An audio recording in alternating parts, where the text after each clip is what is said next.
Have you ever gone to a coffee meeting thinking you were building a new connection, only to realize you walked into a full blown sales pitch? That happened to my friend Becky, and the lesson she learned is one every new networker needs to hear. Hey, coach, I'm Ronnie Noyes, and I've been coaching for over 20 years, and I literally wrote a book about networking, which is why you may be surprised when I tell you that those casual coffee meetings are not actually the networking referral generators that you think they are. Because what most coaches, what most people think is networking at a coffee meeting is actually just expensive socializing with a hot side of awkward sales. So, if you've ever walked away from a networking coffee meeting feeling like you got sold to, pressured, or completely ignored, this video is for you. Stick around because I'm about to show you exactly what to do instead to get 10 times as many referrals from your one on one networking meetings. Really. Believe me when I tell you that there is a better way. And yeah, it can include coffee, but it doesn't have to. Coffee is not the point. Referrals are the point. Let me tell you a story about my friend Becky Tangwall, who, by the way, went on to co-own the multi-state leads group organization, I Take the Lead. But this is way earlier, when she was brand new to networking and willing to do what it takes to make it work. So she meets Susie in her leads group, and Susie invites her to a networking coffee meeting. But when Becky shows up, Susie has her entire inventory lined up like she's running a pop-up shop right there at Starbucks. For an hour, Becky has to hear about vitamin B12 and dry skin lotions and blah, blah, blah. And then, this is the kicker, Susie asks how many bottles Becky wants to order so Becky can refer people to Susie. And she better make up her mind fast because Susie's got another appointment and has got to go. Wait, what? Does Becky really need to buy Susie's stuff to send her referrals? Spoiler alert, the answer is no, but Becky didn't know that. She's brand new to networking. And Susie's experience, Susie's on a schedule, and so Becky buys, thinking this is how it works, and then asks when they could meet again so Becky can share about her business. I bet you can guess what happens next. Susie already got what she wanted from Becky and tells Becky she's not interested in whatever Becky is selling. Zero reciprocity. Now Becky knows the answer. She doesn't have to buy to be able to refer, but that lesson comes too late for this time. And now Becky's not loving the coffee meeting thing because it turned out to be a hit and run surprise sales pitch without the opportunity to reciprocate. So who can blame her? As Becky went on to learn later when meeting her future business and life partner, Jean Hamilton, networking is not selling. It's connecting to serve, share, and support. No purchase necessary. Just a little time, attention, and a willingness to refer good people to good business. In other words, Susie got it wrong. While she may have made one sale, she never got a second sale or a referral from Becky. Okay, here's what's happening. Coffee meetings are misunderstood, misconstrued, and create a lot of confusion out there in networking land. Are we socializing? Are we networking? Are we in a sales presentation or pitching our services? When the meeting is about coffee, it becomes social. And when you invite someone socially, you're the host, which means you pay, and that immediately creates an unbalanced power dynamic, which some people unfortunately leverage into a forced sale. Your guest feels obligated or pressured, and you're not meeting as equals anymore. It's a sneaky hard sell. Yuck. That's not what we're talking about. So, what do successful coaches do instead to network one on one? First, and I mean before you extend your invitation or even accept an invitation to get together, you become clear about the meeting agenda and choosy about who you meet with for networking. Meeting with a friend for coffee is not networking, it's fun time. Meeting to explore the possibility of referring to each other, that's networking, not social hour. Because you're meeting with people you might not know well at all, people in your business circle, starting with the people in your leads group. The purpose of the meeting is not to drink coffee or socialize, but to teach each other how to refer to each other. And after you've met with your leads group individually, then you graduate to other folks in your professional orbit. Now, for the sake of saving time, be choosy, as I mentioned earlier, and meet only with complementary or adjacent service providers.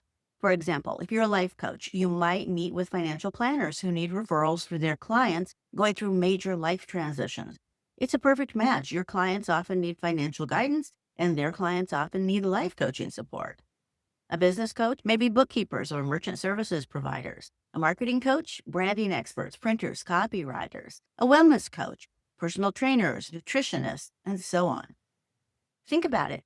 Who do your clients need before they work with you, during your work together, and after you're done? Those people are the connections that can help your clients, and those are the referrals you will be well positioned to give your clients. And those are the people who can refer great prospects to you as well. But if someone's not in that ecosystem of services that your clients need and use, you're wasting both your time, energy, and effort. And what's the point? So if it's not about getting to know each other, coffee, and chit chat, what do those meetings actually look like?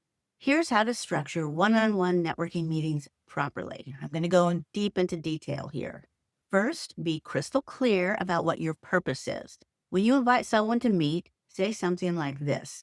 I'd like to talk to you about what you do and who you work with to explore the possibility of mutual referrals. That is, if you're accepting new clients, how about we get together for a brief 30-minute meeting so you can teach me how to identify and refer the right prospects to you? And of course, I can share what makes a good referral to me. We can help each other build our businesses. No mystery, no hidden agendas, just honest intention. Second, meet in a neutral public place, not your office, not their office, not your home, and not in a restaurant for a meal because, again, that's too close to social territory. Get together somewhere neutral where you can meet as equals. While you can meet at a coffee shop, libraries are also great meeting places, as are malls, because they've got lots of spaces for sitting down and talking. Plus, usually they've got pretty good parking. Third, use a structured agenda. I bring 2 notes sheets, one for me to take notes about them and another for them to take notes about me. And those notes sheets form my agenda. Now, why handwritten notes instead of using our phones to take notes? Because writing by hand forces deeper processing and helps us remember better. Plus, it keeps everyone focused on the conversation instead of getting distracted by notifications and phone stuff. The agenda questions are simple but strategic, and there are really only 5 that matter for this purpose. What do you do? Who's a good referral for you? How will I recognize when it's time to refer? What's the best way to make that referral? What else do I need to know to send you qualified leads? Obviously, if you get through these too quickly, you can ask them who is a bad referral, which is a fabulous question and can be quite illuminating. And lastly, if there's time, you can ask about their favorite client success story. And charming as it might be, I caution against asking how they got started in this business because you'll be there all day. Fourth, set a timer. I use my phone and keep it right on the table so we can both see it.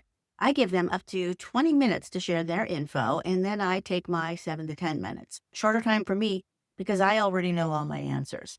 This keeps us focused and honors everybody's time. Is this making sense?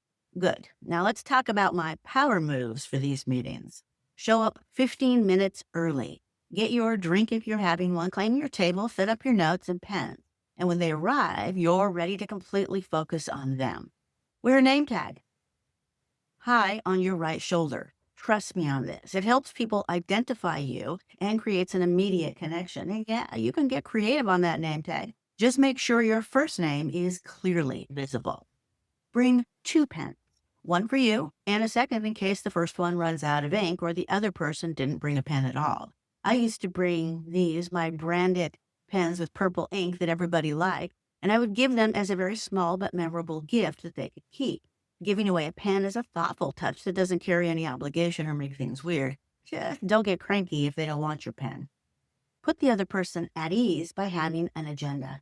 As I mentioned earlier, I use my notes sheet as my agenda because people don't often know where to start or what to cover, so sometimes these networking meetings last forever. But with your agenda, you do know where to start and how to keep it quick. And you can tell them not to worry because while you have some very specific questions, they know all the answers already.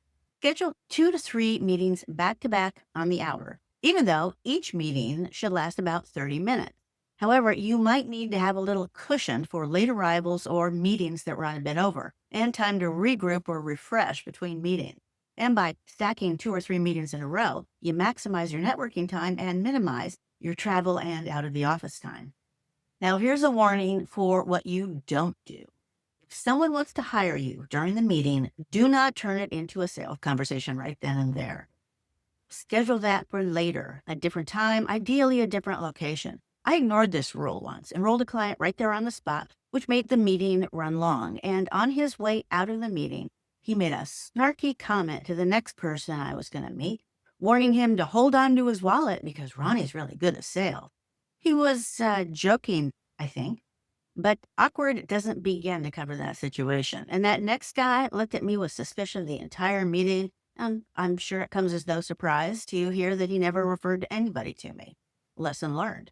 So let's talk about after the meeting, because the meeting is just the first half and what happens after is just as important.